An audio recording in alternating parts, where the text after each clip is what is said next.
The principle of psychic warfare was simple. You cannot reason with a plague, so you burn the host. Major Eva Rostova was the fire, and her mind was the kiln where the souls of aliens were rendered to ash. She sat in the sterile white of the resonance chamber, a network of silver filigree conduits cradling her shaved head. The cold hum of the ship's grav plates, a distant mantra beneath her feet. Before her, a swirling holographic nebula represented the target fortress moon Kalin, the last bastion before the Kirin throne world. Within that nebula, a single crimson spark throbbed with alien life. Admiral Vorn, the architect of the Kirin Third Fleet, the Butcher of Elysium. Ava's assignment. The mandate didn't bother with call signs or honorifics for their enemies anymore. They were just assignments. Entries in a ledger to be balanced with surgical violence. Her handler, Director Thorne, watched from the observation deck, his face a pale, impassive moon behind the reinforced glass. He gave a single, curt nod. Authorization.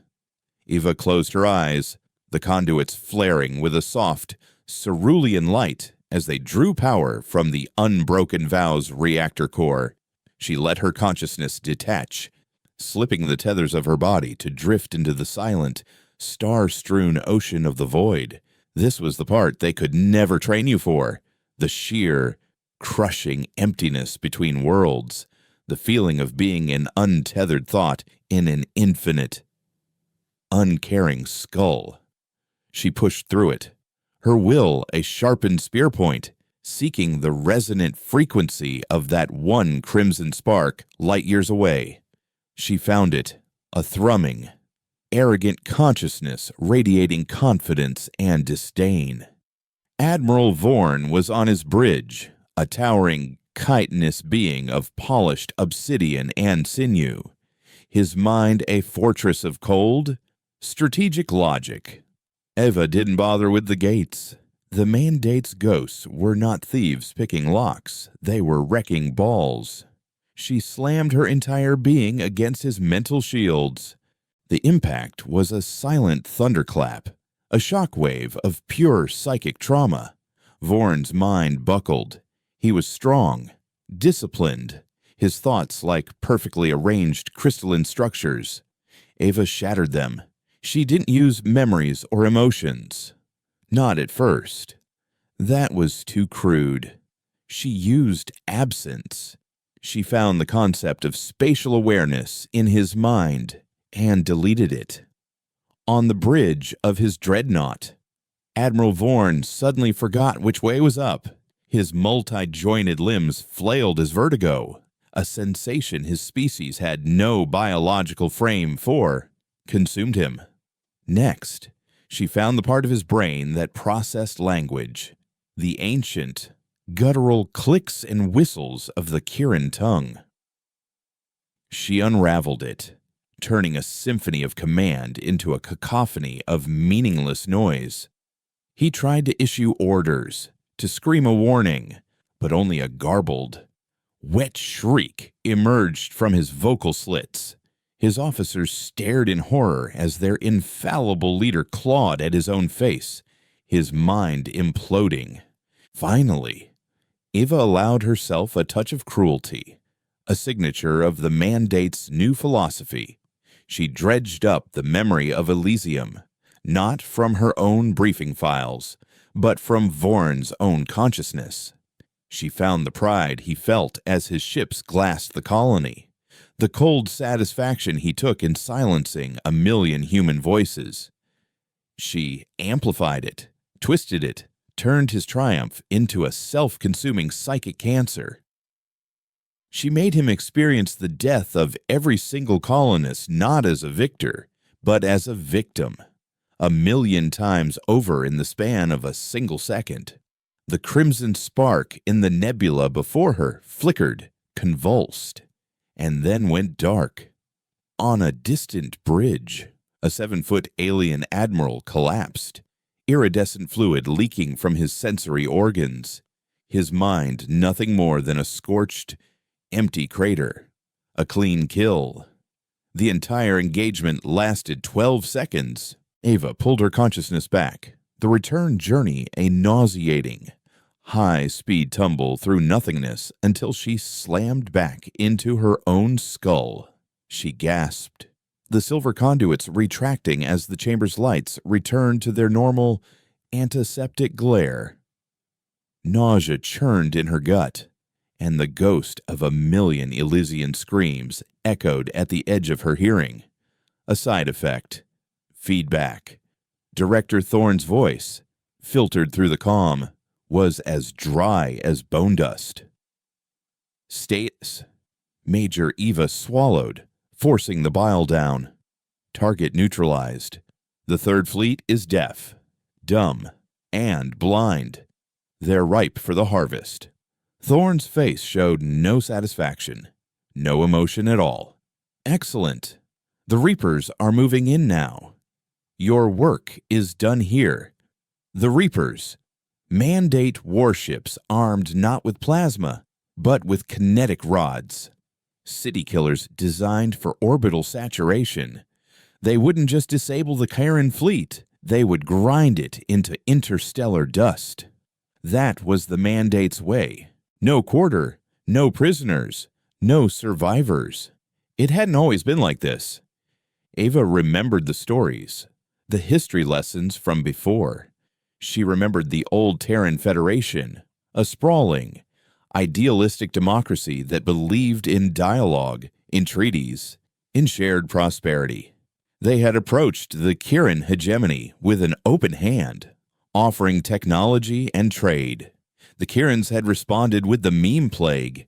It wasn't a bomb or a virus, it was an idea, a weaponized concept transmitted through a seemingly harmless cultural exchange program. A piece of art, a song, a philosophical text benign on the surface, but encoded with a mimetic trigger that, once it reached critical mass in a human population, would activate on Persephone's veil. The trigger was pulled. 40 million people, an entire generation on Earth's most promising colony, simply stopped. They sat. They stood. They stared. Their minds wiped clean. Their consciousnesses overwritten with a blank, placid emptiness. They were not dead, but they were no longer there. They became the silent, a living memorial to humanity's naivety. The Federation shattered in the aftermath. In its place, the Terran Mandate was born, forged in the fires of grief and a singular, unifying desire for vengeance. The new doctrine was clear. Humanity's mercy was a weakness its enemies had exploited. There would be no more mercy. In this new order, soldiers like Ava were essential. You couldn't stop a meme with a bullet, but you could obliterate the minds that conceived it. The ghosts were created, psychic assassins trained to be the ultimate counterweapon, to turn the enemy's greatest strength, their sophisticated, interconnected consciousness, against them. Eva was the best. A prodigy discovered during the early, brutal experiments. She could hold more psychic energy, strike with more precision, and endure more feedback than any other. Her reward was a lifetime of service, of being the tip of a spear designed to pierce the heart of an empire. The door to the resonance chamber hissed open. Thorne entered, his severe black uniform absorbing the light around him. He held out a datapad. Your next assignment, Major, the final one. Eva took the datapad, her hand steady despite the tremors she felt deep in her bones. The target profile loaded. It was a single, stark image, a stylized icon of a 7-pointed star, the seal of the Chiron hierarch, the ruler of the entire hegemony. Operation Stigmatum, Thorne said, his voice low and devoid of any ceremony. The fleet will engage the orbital defenses of the throne world. Kerr. Their purpose is not victory. Their purpose is to create a sufficient distraction. While they die, you will reach across the system and break the mind of their god king. With him gone, the hegemony will collapse into civil war within a cycle. We will mop up the remnants over the next decade. Eva stared at the icon. This was it. The culmination of a 50-year war. The final act of revenge for Persephone's veil. The pressure was immense.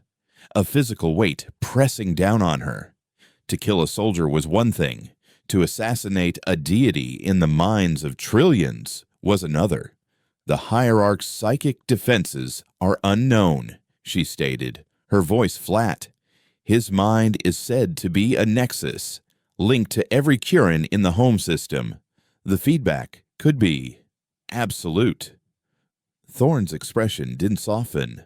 The mandate is aware of the risks. Your country is asking you to make one final sacrifice. Major, to become the weapon that ends this war. Forever. There is no higher calling. He used words like sacrifice and calling, but Eva knew what he meant. This was a suicide mission. The psychic backlash from killing a being of that magnitude would likely obliterate her consciousness, leaving her as empty as the victims of the meme plague. A grim, perfect symmetry. She nodded slowly. I understand the objective. Over the next 48 hours, as the fleet repositioned for the final, desperate jump to the Kirin home system, Eva prepared.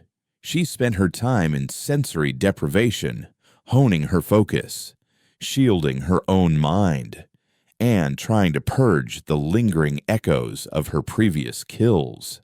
But the feedback was worse this time, more persistent. Fragments of Admiral Vorn's last moments kept intruding the sight of his multifaceted eyes staring at his own useless appendages, the terror of a mind that had mastered fleets being unable to formulate a single coherent thought. And, behind his memories, she felt others, the ghosts of older assignments. A Kirin scientist, terrified as he realized his research was being weaponized. A planetary governor, weeping for the family he was sending to a safe world as the mandate's reapers entered orbit. She saw things that didn't fit the official narrative. She saw Kirin showing fear, demonstrating love, creating art that was beautiful and haunting. The mandate's propaganda painted them as a monolithic entity of soulless conquerors, a hive mind bent on galactic domination. But the memories she stole from them told a different story, one of a complex, ancient civilization terrified of its own decline. She pushed the thoughts away. It was a trick of the feedback, a weapon of the dying enemy trying to sow doubt, to make her hesitate. The mandate's truth was the only truth that mattered. The wail of the ship's klaxon signaled their arrival. The unbroken vow shuddered as it exited hyperspace into chaos.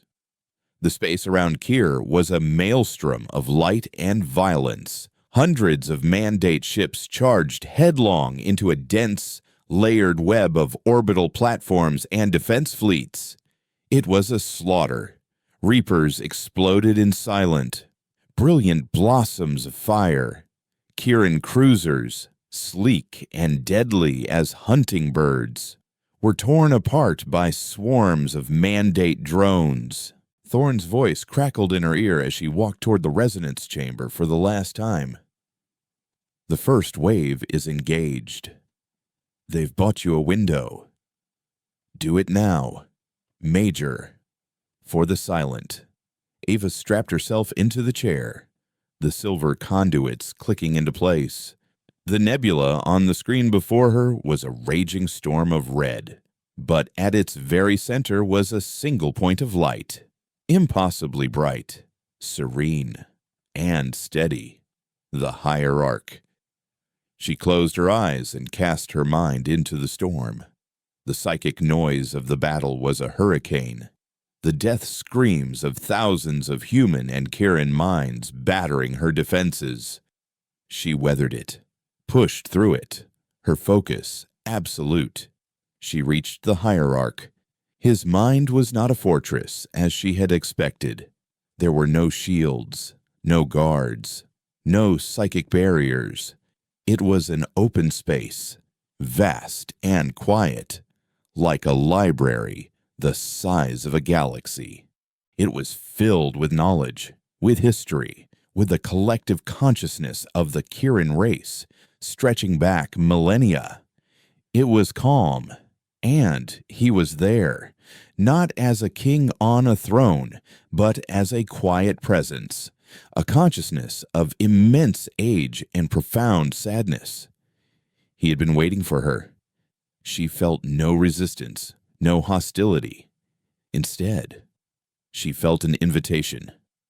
He willingly opened the deepest parts of his mind to her. An act of utter psychic surrender. Eva faltered, her aggressive psychic programming stalling in the face of such an unexpected response. This was not a fight. It was an offering.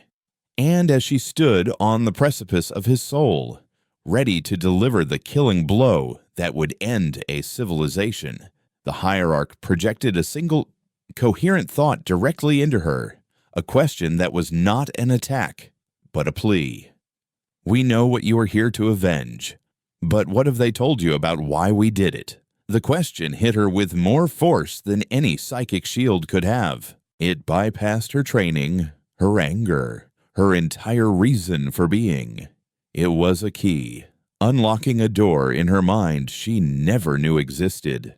And as the thought settled, the hierarch showed her a memory, not of Persephone's veil, but of something else, something that came before, a memory of a human ship, a Federation science vessel, arriving at a Kirin world, and of the plague it carried not in its cargo hold, but in its very existence.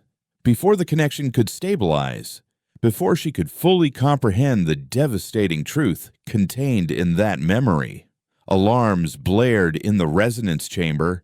The connection shattered, violently throwing Eva back into her body. She ripped the headset off, her heart hammering against her ribs, the hierarch's question echoing in the sudden, deafening silence of her own mind. On the observation deck, Thorn was yelling into his comm, his usual composure gone, replaced by a mask of cold fury. What do you mean, an unknown energy signature? Find it. We are the only ones here. But they weren't. On the main view screen, past the raging battle, a new fleet of ships was emerging from the black. They were not Kirin. They were not Mandate. Their design was angular, brutalist, and utterly alien. And on the hull of their lead dreadnought, a symbol was emblazoned for all to see, a single, stylized, blood-red R. The hierarch hadn't been waiting for Eva to kill him. He had been waiting to show her the truth before the real enemy arrived. The view screen became a tapestry of silent annihilation.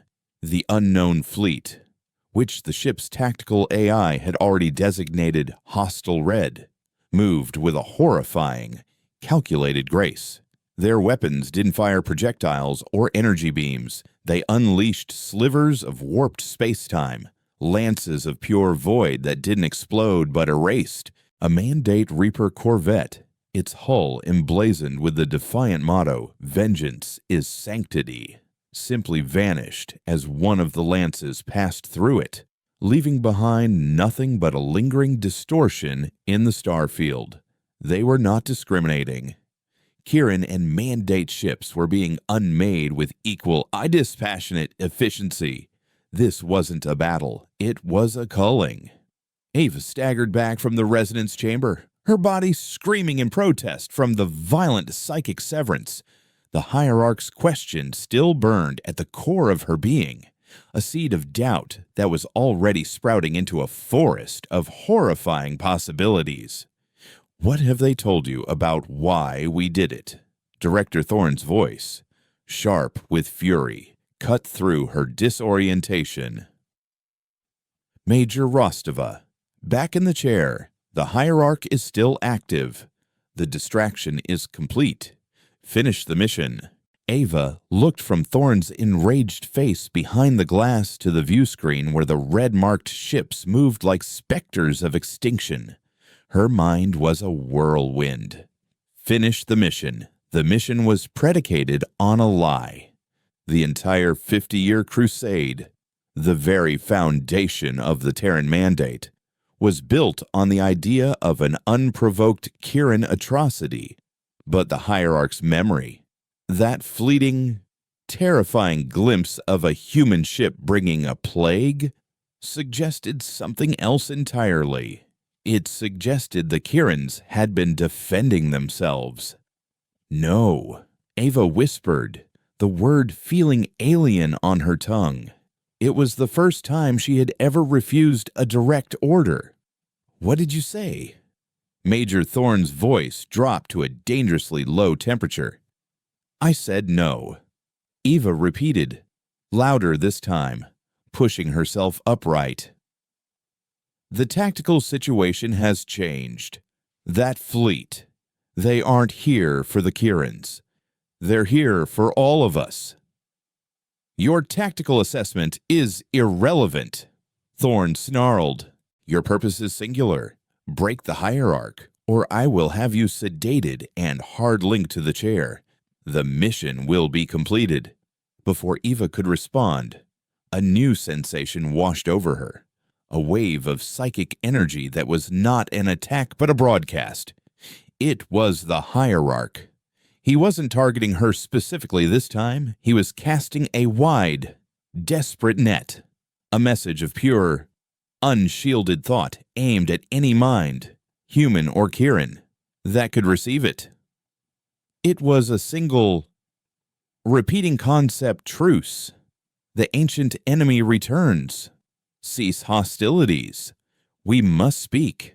The message was a beacon of raw, unfiltered emotion, not the cunning of a warlord, but the terror of a historian who has seen the last chapter of a book and knows it ends in fire. Ava felt the truth of it in her bones. The Mandate fleet, however, did not. On the tactical display, she saw the remaining Reapers, ignoring their own losses, pressing their assault on the Kirin throne world's defenses, trying to fulfill their part of Operation Stigmatum.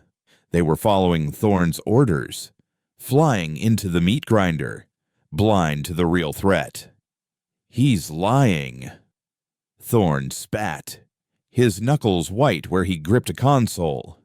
"It's a pathetic Kirin trick to sow confusion. All units, press the attack, use the chaos, break their lines while they're distracted." Ava knew then that Thorne could not be reasoned with. He was a product of the Mandate, a man whose entire identity was welded to the narrative of righteous vengeance. To accept the hierarch's truth would be to admit his whole life, his whole cause, was a monstrous mistake. He would see his entire fleet erased by the remnant before he would ever entertain that possibility. She had to reconnect with the hierarch, not to kill him, but to understand. And she couldn't do it here. With Thorne's attention fixed on commanding the fleet action, Ava made her move. She wasn't a soldier in the physical sense, but her ghost training had included extensive lessons in evasion and infiltration. She sealed the inner door to the resonance chamber, overriding the lock with a quick mental command to the ship's local network, a simple trick she wasn't supposed to know. Alarms began to chime, but they were lost in the cacophony of general quarters. She needed a quiet place, a secure node away from the command deck. Her mind raced through the ship's schematics. The aft sensor array, Deck 12. It had its own isolated comms suite, shielded to prevent interference from the engines. It was perfect. She slipped into the service quarters, a ghost in her own ship, moving through the metallic guts of the unbroken vow as chaos raged on its skin. As she ran, the Hierarch's broadcast continued to pulse through the void, and she could feel the minds of the crew reacting to it. Most were too disciplined, too indoctrinated, to be swayed. They felt the psychic plea as a disorienting headache, an alien intrusion to be ignored. But a few, she could sense, were faltering. A young ensign on the weapons deck felt a flicker of doubt. A medic in the sickbay felt a wave of empathy that startled him. The mandate's conditioning was strong, but it wasn't absolute. She reached the aft sensor suite, a small, cold room filled with humming server racks. She sealed the door and found the auxiliary interface port, a direct link to the ship's long-range comms antenna. It wasn't a resonance chamber, but it would have to do. Without the chair's buffers, the psychic feedback would be raw, unfiltered, and excruciatingly dangerous. She didn't hesitate. She jammed the connector into the port on her temple, the same one the conduits used, and closed her eyes, casting her consciousness back into the storm. "I am here," she projected, a single thread of thought in a hurricane of death. "Show me." The Hierarch found her instantly. This time, he pulled her consciousness fully into his own, and the memory he had offered before unfolded in its entirety. It was ancient, predating the Mandate, predating even the old Federation. It was a memory of the Kirin race at its zenith, a peaceful, telepathically linked society whose consciousness was a shared ocean of thought and emotion. Then, the first human ship arrived. It was a Federation vessel, the Wanderer, a colony ship of refugees. They weren't hostile. They were desperate, running from something. But their minds, their very way of thinking individualistic, chaotic, radiating a constant, subconscious psychic static, was a virulent poison to the Kirin's collective consciousness. Where the humans settled, the Kirin mind ocean began to stagnate and decay. Kirin's near-human settlements went mad, their connection to the whole severed, leaving them as gibbering, isolated wrecks. Humanity was, to the Kirins, an asymptomatic carrier of a psychic plague. For decades, the Kirins tried to quarantine them, to understand them, but the human expansion was relentless. They were breeding faster than the Kirins could retreat. The hierarch of that era, faced with the slow, agonizing extinction of his people's souls, made a terrible choice. He authorized the creation of the meme plague. It was not a weapon of conquest. It was a defensive bioweapon, a psychic sterilizing agent. It was designed to sever the human mind from its dangerous psychic potential, rendering them harmless by creating the placid, empty state of the silent. Persephone's veil wasn't the first shot in a war. It was a desperate, horrific act of planetary chemotherapy by a civilization trying to excise a cancer. The horror of the revelation washed over Eva, a cold tide that threatened to drown her. The Mandate was born from a lie. Humanity wasn't the victim. It was the contagion. The Kirins were not the monsters. But the memory wasn't finished. The hierarch then showed her what the humans on the Wanderer had been running from. He projected the symbol of the red R, the regulators. The hierarch's thought stream named them. Some call them the Remnant. They are an ancient order, a galactic immune system. They believe strong psychic potential, in any species inevitably leads to universal instability. They do not conquer. They do not negotiate. They sterilize. They hunt any race that crosses a certain threshold of psychic development. The memory shifted to a vision of a burning world, a world that was not Kier, a world that felt primal, human. The hierarch showed her humanity's true origin, not Earth, but a distant star system where psychic abilities were as common as breathing. He showed her the regulators arriving, their void lances erasing cities, their presence silencing a billion vibrant minds. Earth was not a cradle. It was a lifeboat. The Federation's relentless expansion across the stars was an exploration. It was a panicked, subconscious flight from an ancient predator. They have found us both, the hierarch concluded, his consciousness resonating with a sorrow that spanned eons. They tracked your species here, to our home. Now they will finish what they started, and they will purge us as well for the crime of existing beside you. This is not your war of vengeance or our war of survival. This is an extinction, and we are standing in the same grave.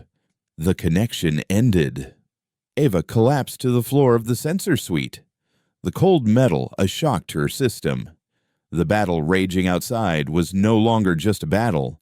The 50-year war was a footnote, a tragic, bloody misunderstanding played out in the shadow of a much older, far more terrible truth.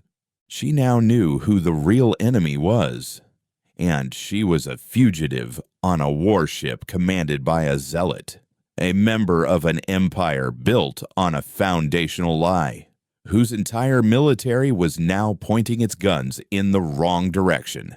A single, chilling thought crystallized in her mind. A new mission objective burning away the old. She had to make them listen. She had to save them all.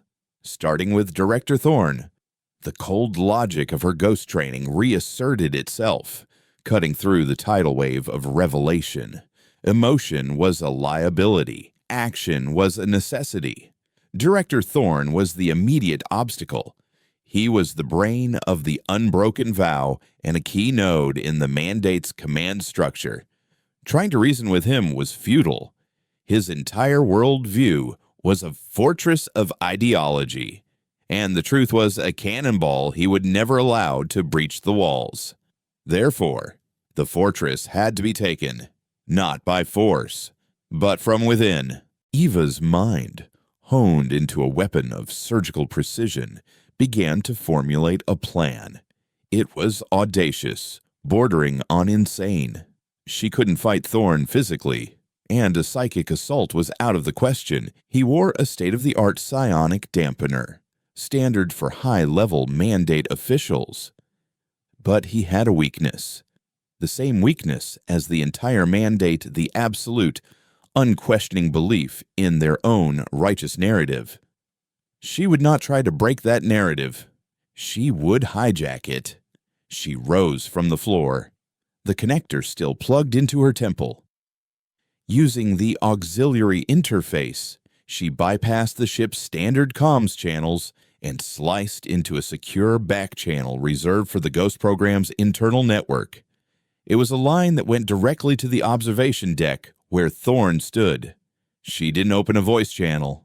Instead, she began to weave a new reality, feeding it directly into Thorne's personal data stream. On the observation deck, as Thorne watched his Reapers being systematically erased by the regulator fleet, a Priority 1 message flashed on his private console, flagged with the deep red clearance of Operation Stigmatum.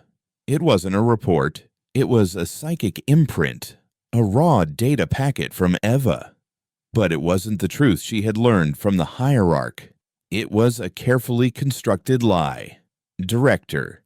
Her fabricated message began, her voice resonating with the cold fury of a loyal soldier. The hierarch has revealed his final gambit. The unknown fleet is a fail-safe weapon, an ancient horror the Kirans have awakened. He calls them regulators, a lie to mask their true nature. They are a psychic plague given physical form.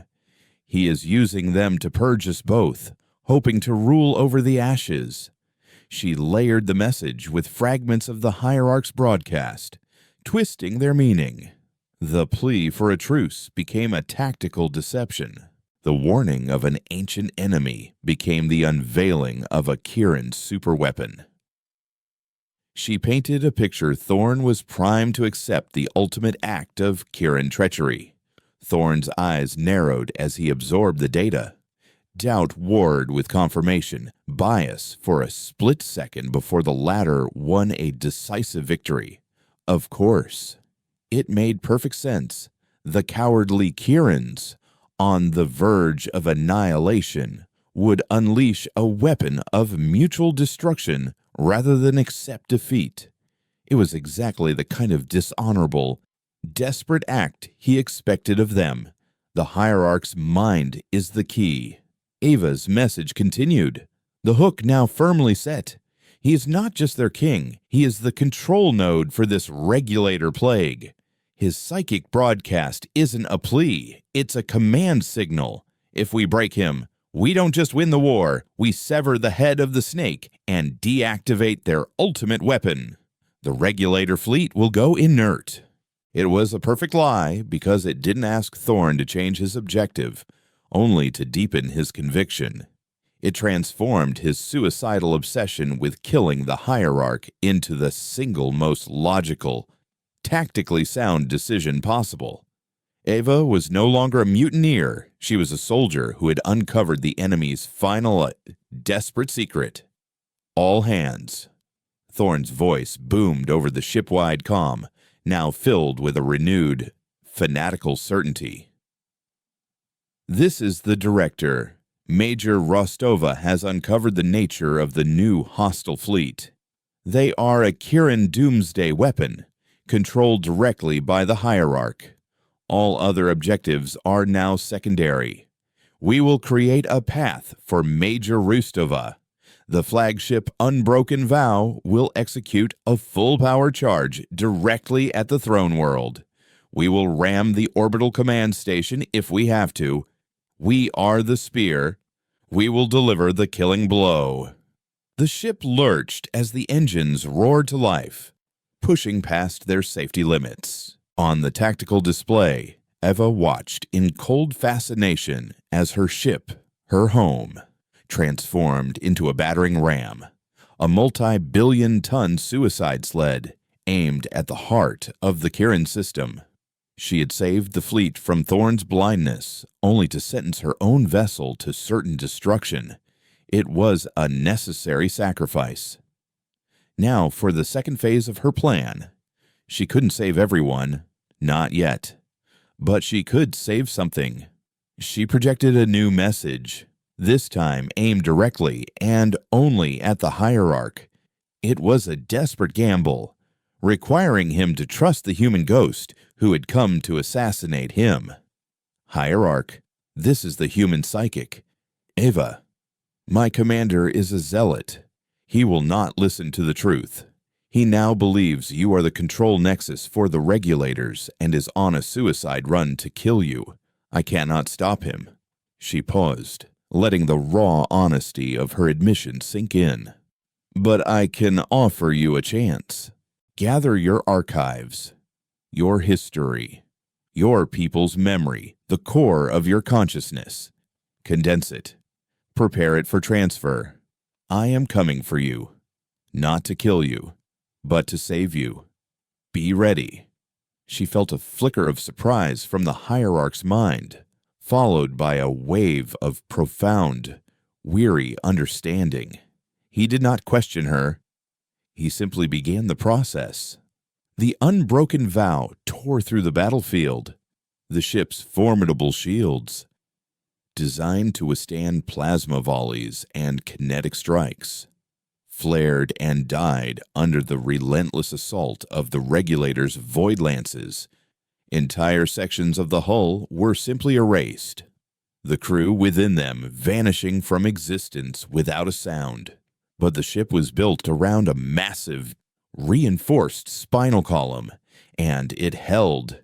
It was dying, but it was still moving forward. Eva disconnected from the sensor suite and ran, making her way back to the resonance chamber. The corridors were chaos. Emergency lights strobed, wounded crew staggered through the smoke, and the ship screamed its death agony with the groan of tortured metal. She saw the faces of her crewmates, young men and women filled with a terrible, misplaced resolve, ready to die for a lie she herself had crafted. The guilt was a physical weight, but she pushed it down. There was no time for remorse. She reached the observation deck. The reinforced glass had shattered, and the deck was open to the vacuum of the corridor beyond, emergency force fields shimmering weakly in the doorways. Thorn stood amidst the wreckage, gripping a stanchion, his face illuminated by the swirling vortex of Kyr's upper atmosphere as they plunged into it. He saw Eva and gave a grim, approving nod. "Major, perfect timing. We're about to make the final push. The orbital defenses are tearing us apart, but we will break through. Get in the chair. Be ready to strike the moment we're in range." Ava walked past him without a word and strapped herself into the resonance chamber's chair.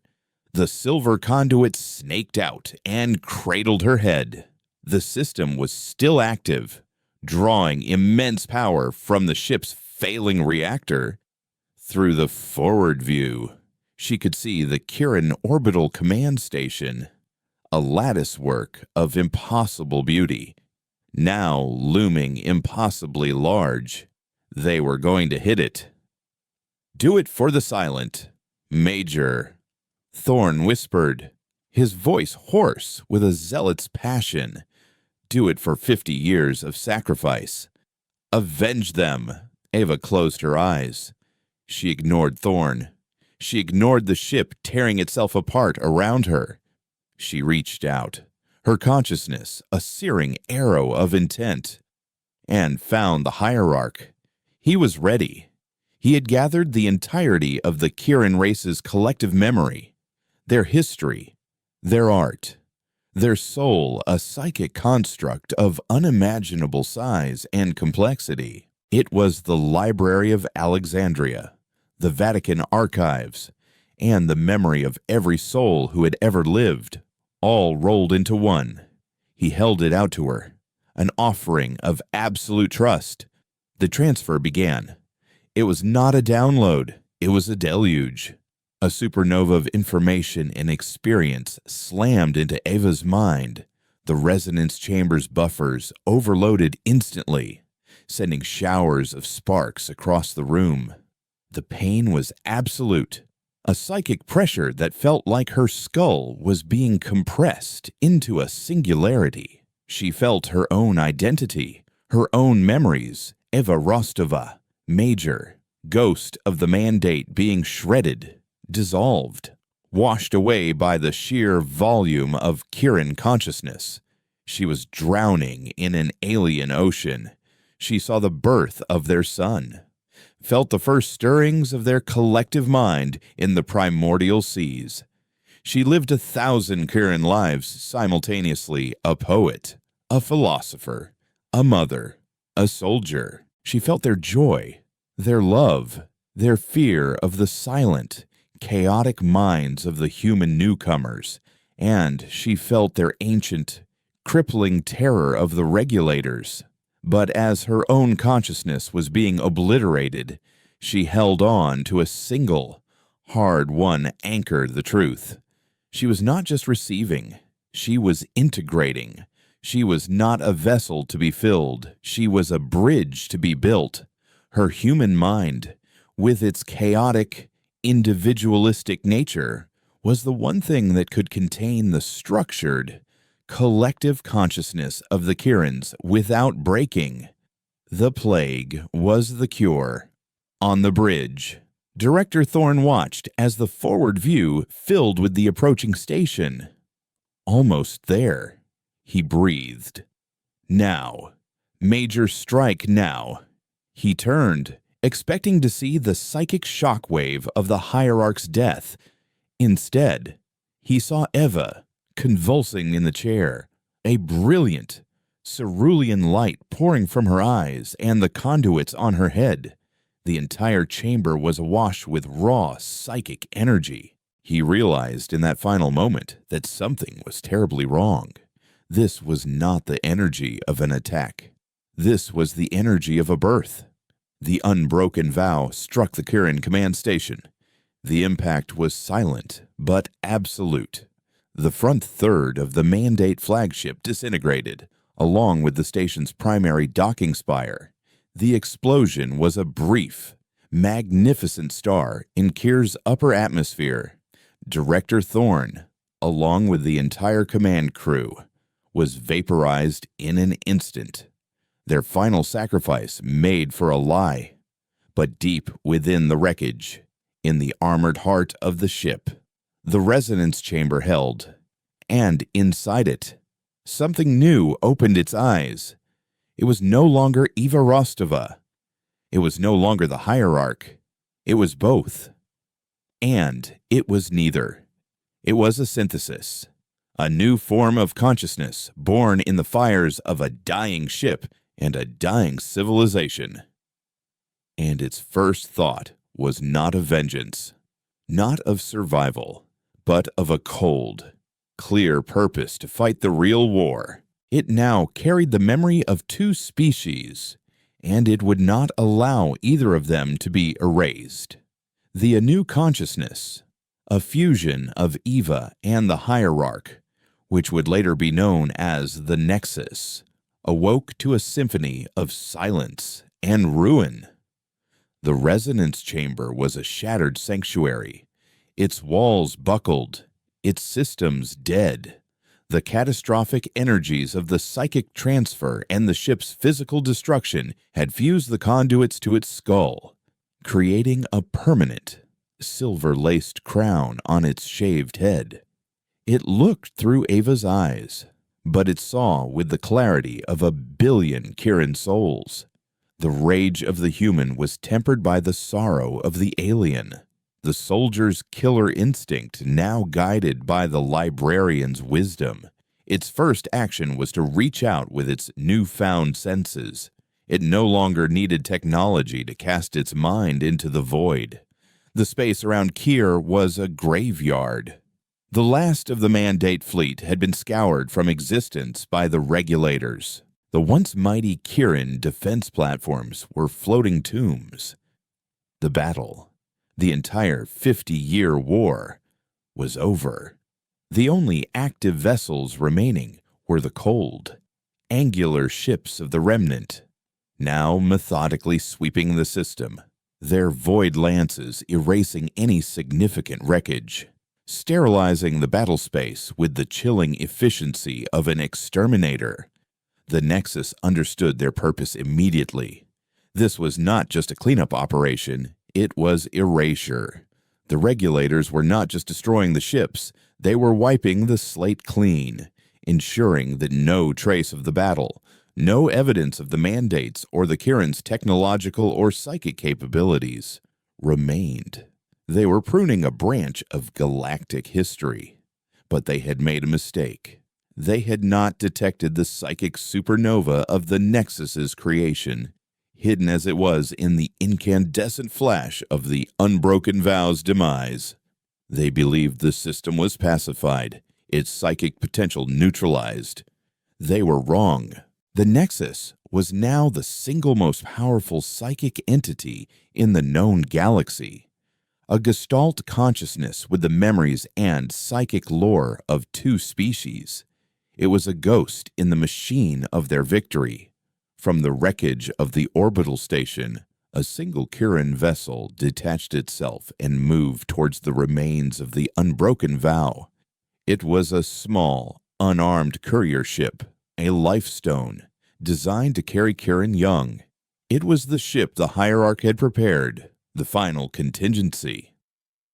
The Nexus guided it with a gentle psychic pull, its hangar bay doors opening to receive the section of the flagship containing the resonance chamber. A salvage operation was underway in the shadow of the apocalypse. Once aboard the Lifestone, the Nexus began its second act. It could not fight the Regulator fleet head-on, even with its immense power. It was a single mind against a fleet armed with weapons that defied physics. It had to think like a ghost, to fight a war of whispers and shadows. It had to warn humanity. The mandate had to be broken from its suicidal course, and the truth of their shared history had to be revealed. It reached out across the vastness of space, back towards the Terran mandate. It did not send a message of peace or a plea for help. It knew the mandate's psychology intimately now, from both the perspective of its most loyal soldier and its most hated enemy. The mandate only understood two things: strength and betrayal. The Nexus would give them both. It found the mind of Fleet Admiral Kenji Tanaka, the supreme commander of the mandate's home fleet, a man known for his rigid adherence to protocol and his unshakable belief in the cause. The Nexus didn't try to tell him the truth about the Regulators. It knew he would dismiss it as alien propaganda. Instead, it impersonated Director Thorne. It took the form of Thorne's psychic signature, a ghost image built from Eva's own memories, and crafted a final, desperate report. It sent the report not through standard channels, which were now filled with static and confusion from the loss of the forward fleet, but through the Ghost program's most secure, encrypted psychic channel, a channel only a high-level official like Thorne could access. Admiral Tanaka, the Thorne construct projected, its voice filled with the simulated agony of a dying patriot. We were betrayed. The Kirin hierarch, his final act was not to fight, but to surrender, not to us, but to a third power. The Nexus wove a new, more insidious lie. It painted the Regulators not as an ancient galactic threat, but as a rival human faction, a splinter group that had broken from the mandate years ago, a cabal of traitors who believed humanity should abandon its quest for vengeance. It called them the Purifiers. They made a deal with the Kirins. The fake Thorne continued, his message a masterpiece of psychological warfare. The Purifiers offered the aliens protection in exchange for their psychic secrets. They ambushed us at Kir. They let our fleet grind itself down against the aliens. Then they struck. They wiped us out.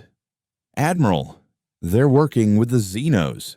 They have betrayed every human who died since Persephone's veil. To sell the lie, the Nexus transmitted a final data packet, a heavily edited recording of the battle, altered to show the Regulator ships selectively targeting mandate vessels while ignoring the Kirins.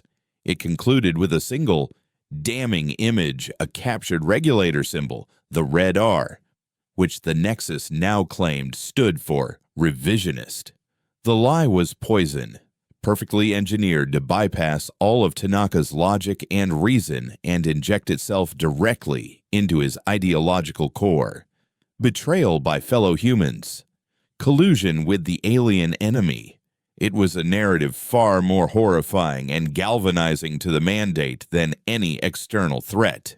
It was a heresy. On the bridge of the mandate flagship Iron Resolve, orbiting Earth, Admiral Tanaka received the message.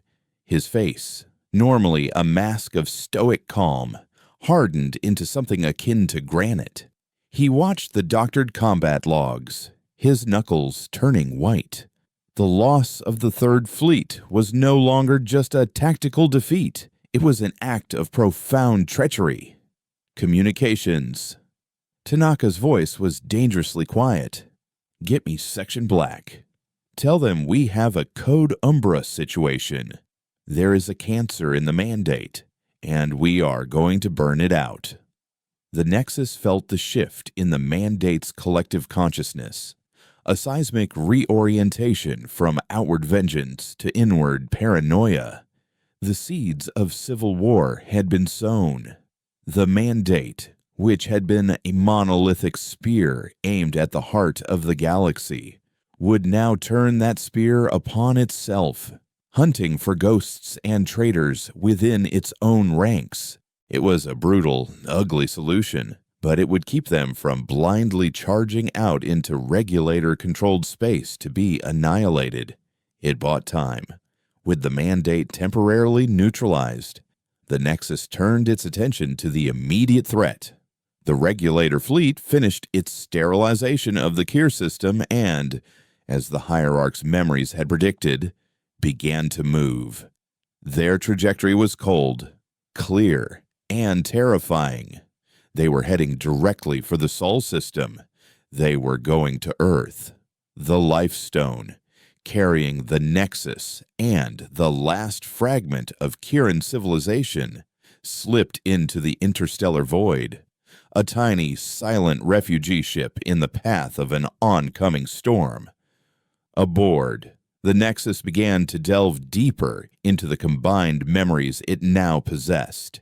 Ava's knowledge of mandate military strategy, fleet dispositions, and technological capabilities was now married to the Hierarch's millennia of historical and psychic lore. In that synthesis, it began to see a path, a desperate, razor-thin chance of survival. The Regulator's greatest strength was their predictability. They were an immune system, and they followed a protocol. They would arrive, they would sterilize, and they would move on.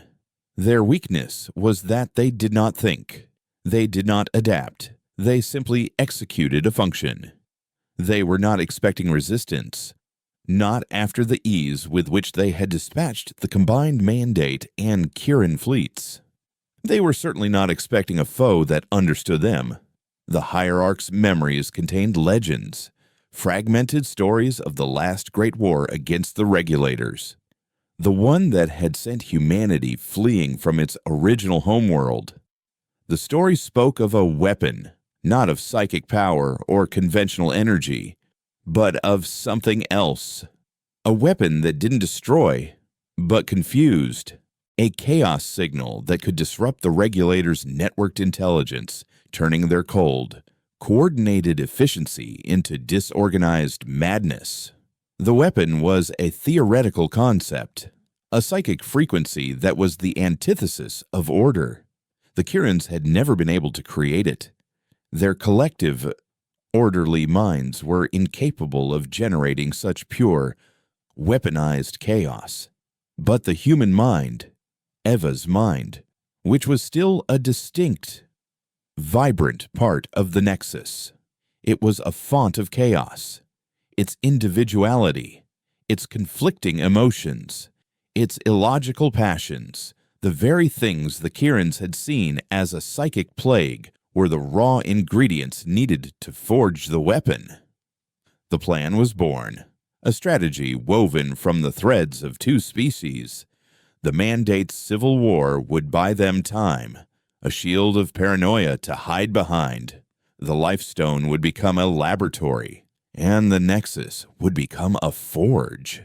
It would use its dual consciousness to create the one thing the Regulators could not comprehend. It would not meet their void lances with shields or their order with defiance. It would meet their perfect, cold silence with a symphony of screaming, beautiful noise. It would fight an extinction event with an idea. The ghost of two species would now hunt the gods of the void. The journey to Sol was a silent meditation. Aboard the Life Stone, the Nexus existed in a state that was neither sleep nor wakefulness. Its consciousness turned inward, forging the chaos signal. It was a constant state of being, a duet sung in a single throat, The hierarch's ancient, ordered mind provided the structure, the psychic loom upon which the weapon would be woven. But the thread, the raw, chaotic energy, came from Eva. The Nexus delved into the turbulent depths of her human soul, not as a commander seeking data, but as an artist seeking inspiration. It weaponized the illogical fury of a lover's quarrel, the bittersweet pain of a forgotten childhood memory, the chaotic genius of a jazz solo, the irrational hope of a losing gambler. It took the very psychic static the Kirans had feared, the contradictions, the hypocrisy, the selfless acts of love and the selfish acts of cruelty, and amplified them, harmonizing them into a single, deafening psychic scream. The pain of this process was immense. It felt like trying to hold a star in one's hands. But with each cycle, the signal grew stronger, more dissonant, more beautifully, terrifyingly human. Meanwhile, its lie fermented within the Terran mandate. Admiral Tanaka, fueled by the phantom of betrayal, had become the monster the mandate had always promised to its enemies. Section Black was given unlimited authority. Purges swept through the fleet. Any officer who questioned the new directive, who hesitated to fire on a fellow mandate ship suspected of housing revisionist sympathizers, was summarily executed. The mandate's spear of vengeance had shattered into 1,000 shards. Each one pointed at another. Humanity was consuming itself, just as the Nexus had planned. It was a horrifying, necessary shield. Then they arrived. The regulator fleet did not announce itself with a dramatic hyperspace exit. They simply appeared at the edge of the Sol system, their angular ships resolving out of the black like a bad omen. They were silent, efficient, and immediate. They began their work at the system's edge. Neptune's orbital stations, humanity's first early warning posts, were the first to go. Not destroyed in fire, but erased. Their signals simply ceasing to exist as the Void Lances swept past. The mandate's home fleet, embroiled in its own paranoid civil war around Jupiter, was thrown into chaos. Tanaka's command channels were flooded with reports of the new contacts, but his mind, poisoned by the Nexus's lie, could only interpret them in one way. "It's them," he snarled on the bridge of the Iron Resolve. "The purifiers have shown their true colors. They're making their final move, using their xenotech weapons. All ships, ignore the outer system losses. Consolidate at the Mars-Terran line. We will make our stand here. We will show these traitors what happens when they sell out their own species." He was fortifying the heart of the Empire while the limbs were being amputated. The regulators continued their silent, inexorable advance, sterilizing the gas giants' moons, erasing decades of human expansion as they moved inward. They were not just destroying military assets, they were wiping out civilian science outposts, mining colonies, and transport hubs. They were unmaking humanity's footprint in its own home. The Lifestone, a gnat in the face of gods, drifted out from its hiding place in the Kuiper Belt. It was a single, insignificant point of life in a system that was being systematically put to death. Aboard, the Nexus finished its work. The chaos signal was complete, a psychic tempest held in the fragile vessel of its fused mind. It was ready, as the lead regulator Dreadnought passed the orbit of Mars, preparing to begin the final sterilization of Earth. The Nexus acted. The tiny Kirin ship, alone and outmatched, turned its comms antenna toward the silent, monolithic fleet. It did not fire a weapon. It did not raise a shield. It broadcast. The chaos signal erupted into the void. It was not sound or light. It was a psychic shockwave of pure, unadulterated humanity. It was the feeling of a parent's love and a murderer's hate, the logic of a perfect equation and the madness of a surrealist painting, the roar of a stadium and the whisper of a deathbed confession, all at once. It was every contradiction, every joy, every sorrow, every piece of chaotic, illogical, beautiful debris that constituted the human experience, focused into a single, sustained psychic note for the regulators, whose entire existence was predicated on cold, networked logic and absolute order. It was like a master computer being forced to process an infinite number of paradoxes simultaneously. Their network, their greatest strength, became their downfall. The signal ripped through their interconnected intelligence like a virus. The effect was instantaneous and catastrophic. Their perfect geometric formations decayed into a random scatterplot of lost machines. Their void lances flickered and died on the bridge of the Iron Resolve. Tanaka watched in stunned disbelief as the Purifier fleet, the ultimate enemy, simply fell apart. One ship, then another, began to drift aimlessly. A smaller regulator vessel, its core programming utterly corrupted, fired a void lance at its own dreadnought, erasing a chunk of its command tower before going silent. Their perfect, cold silence was broken. They were not destroyed, but they were defeated. Their system crashed, their purpose forgotten, with the regulators neutralized, drifting like cosmic debris. The Nexus made its final move. It reached out one last time, not with a lie or a weapon, but with the quiet, unvarnished truth. It broadcast everything to every mind that could receive it human and the few Kirin survivors hiding in the void. It sent the full, unedited memory of the psychic plague, the desperate Kirin defense, the flight from humanity's true homeworld, the ancient war with the regulators, the birth of the mandate from a lie, and the creation of the Nexus itself in the heart of a dying starship. The information washed over the remnants of the Terran mandate like a cold, cleansing rain. On the bridge of the Iron Resolve, Admiral Tanaka stood frozen, the psychic broadcast playing out in his mind's eye. He saw the truth of Persephone's veil. He saw his own purges. The loyal officers he had executed for a phantom betrayal he now knew was a strategic lie. The foundation of his life, his career, his entire civilization, crumbled to dust in a single moment of agonizing clarity. The gun in his hand, which he had been ready to use on his own communications officer, fell to the deck with a hollow clatter. Humanity was saved, but it was irrevocably broken.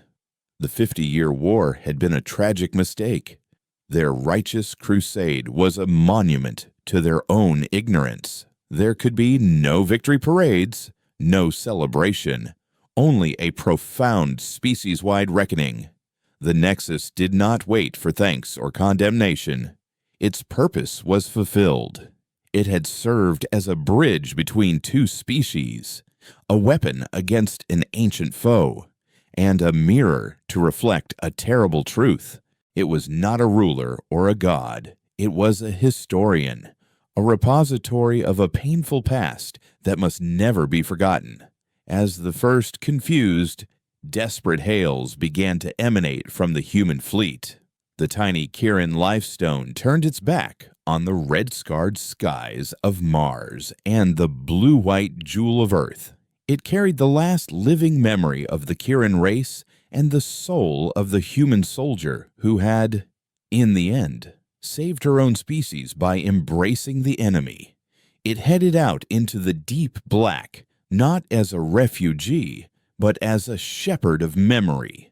The age of silent, ordered extinction was over. The age of loud, chaotic, and painful truth had just begun.